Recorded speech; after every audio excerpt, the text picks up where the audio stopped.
La République démocratique du Congo a plaidé sa cause jeudi au candidat à la présidence de l'Union africaine. Lors d'une visite aux Comores, le président Félix Tshisekedi a dénoncé une guerre barbare imposée par le Rwanda dans son pays auprès du président Azali Assoumani.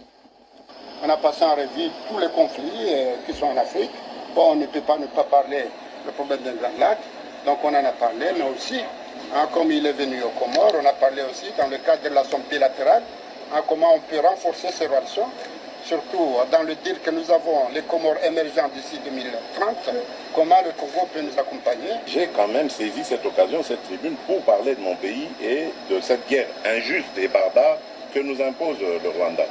Donc, ça, je ne rate pas une occasion pour le dire. Et mon espoir, c'est que mon aîné ici puisse aussi aider à ramener la paix.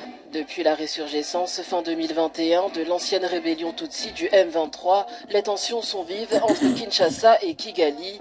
Le mois dernier, le ministre rwandais des Affaires étrangères était lui aussi en visite aux Comores.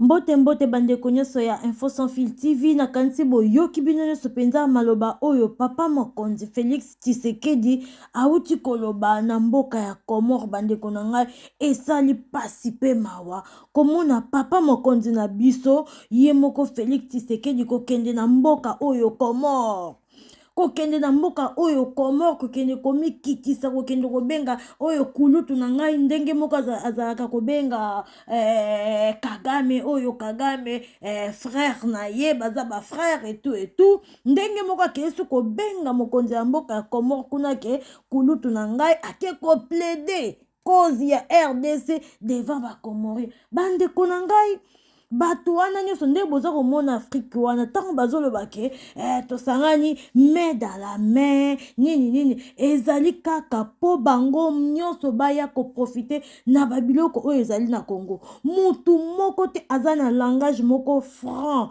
oyo akoloba lelo ke ye azwi décision ye na mboka na ye bakoya kobongisa bakoya kosilisa makambo oyo etali mboka na biso Congo na Rwanda po ata pays moko te lokola kutu bamindele bato ya Union Européenne banani ba États-Unis kuna bazoloba te loba moko te na Rwanda ebongo kaka Comore nde bato ya Comore nde bakoya kopekisa Rwanda atika ko agresser biso pona tokoka kobima na makambo wana guerre oyo ebandi esali 28 ans plus tard 28 ans bandeko na ngai 28 ans ya guerre entre biso na Rwanda ndenge Rwanda agresaka biso lelo toza deja na 28 ans likambo wana ezokende ata bato ya EAC na bango wana basali bakosala eloko moko te po bango nyonso bapays nyonso oyo ezali nzinga ya République démocratique du Congo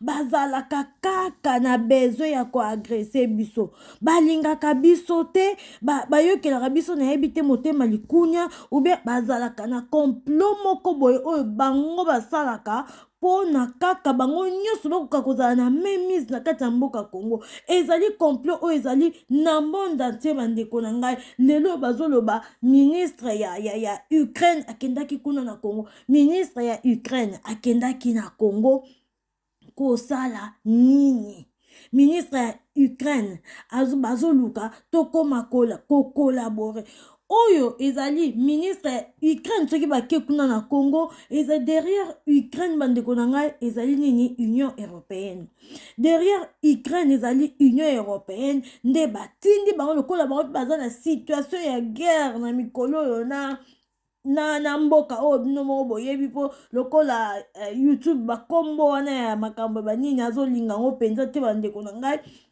okomona ke yango wana ezosala ke bango batindi bango kuna pona bakende koluka collaborer na biso toka kopesa réponse toka ko accorder ke autant baya na Congo baya kosunga biso wana elobi ebele sima nango bandeko na ngai nayebi te soki bakonzi ya mboka bazali ko comprendre makambo nyonso ba enjeu nyonso zoleka na monde na monde mpo mutu nyonso ya monde lelo oyo aza na besoin kaka ya mboka wana Congo bakoka kozala na collaboration na Congo. Nayebi te vraiment, nayebi te président de la République ake koloba ye azali na besoin ya guerre te.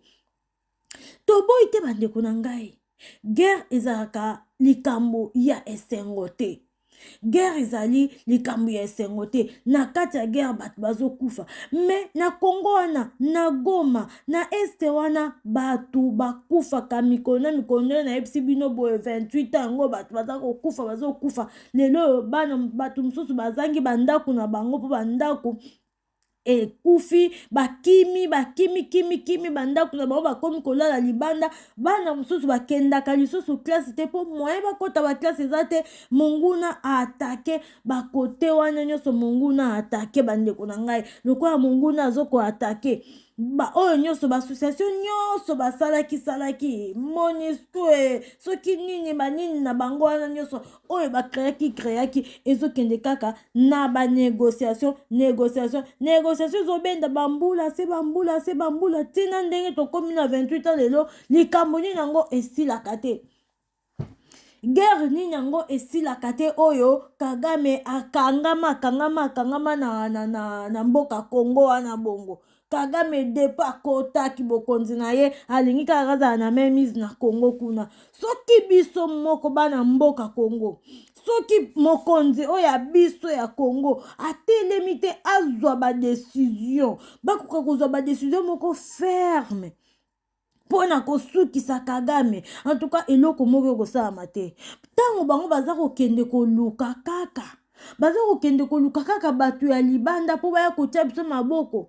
Président oyo akendaka kolelaka partout bato bazomona ke mutu oyo azali faible bandeko na ngai. Président ya bongo kozala toujours faible devant bato pamba te amesana kokende kolela. Président foza mutu moko azali na autorité, soki azwi décision eloko esalama. Mais biso toza kobenda ngo mulayi mpona kozwa décision. Toyebi te ke okende guerre, mais bozwa décision moko ya bien. Bo protéger ba militaire na biso bosombi soki bozana ba menduki, soki bozana ngote bosombi ba menduki botie wana Rwanda pe wana tanga komona ki basombi ba menduki ya makasi bakokoma pe ko reculer. Obengi pe président Kagame, ogangeli pe na téléphone, ogangi pe osalile mwa pétage moko boye akoma pe kozonga mwa sima. Mais lokola bino boza toujours na kobondela, ayebi ke alelo akendaki Comore, lobi akokende soki pe na Cameroun, lobi kuna kokende na Guinée, lobi kuna kokende na Tchad, akokende kosengaka bato wana nyonso pardon na boyi na nga guerre nalingi na nga te. Wana ezali kolakisa ki faiblesse ya biso bana mboka Congo. Mais biso bana mboka Congo tozali ba faible te, tolingi pe tozala na mutu moko oyo azaka na décision makasi. Tala ndenge na yoki awa Monsieur Patrick Muyaya azoloba ke message oyo papa ayaki nango ezali message ya paix. Papa pekisi bato nyonso balongola mise na bango na Congo. Papa pekisi corruption na Congo. Papa sali boloko ya biso tozali ba chrétien.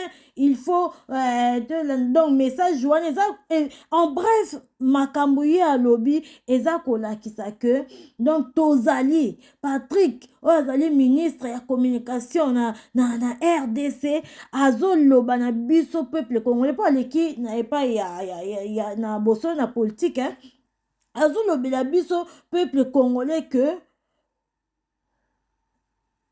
présence ya pape ndenge ezalaki wana ezali donc eza lokola ke eza batu ya mokili. Voilà, batu ya mokili bakoyokela pape pona bakoka kotika Congo tranquille. Bandeko na ngai tolanda Patrick Mwambu.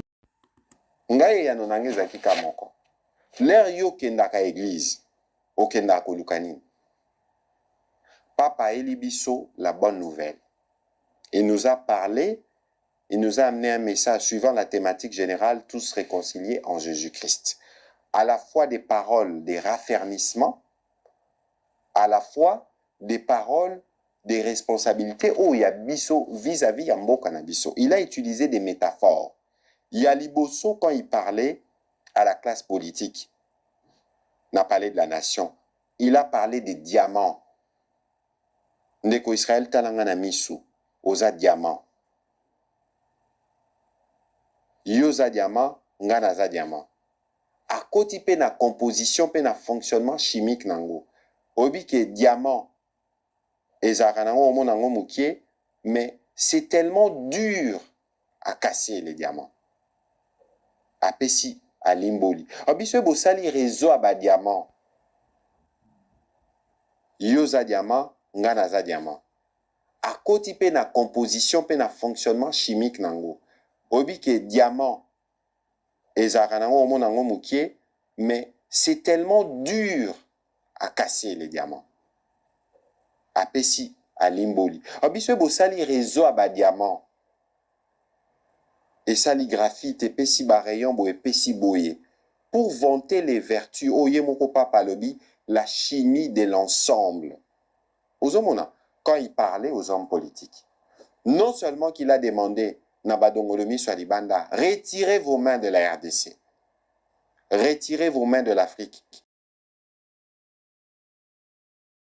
Vraiment bandeko nakanisi biso soto yoki maloba nini oyo Patrick Muyaya alobi, mais pona koloba ke batu bakoyokela maloba oyo pape alobaki ke badongolomi boka kotika Congo wana nakanisi biso nyonso tozali kaka koreve pamba te bato wana bazali bato oyo bakoyoka na bango oyo pape alobi te, pape alobi te etali bango.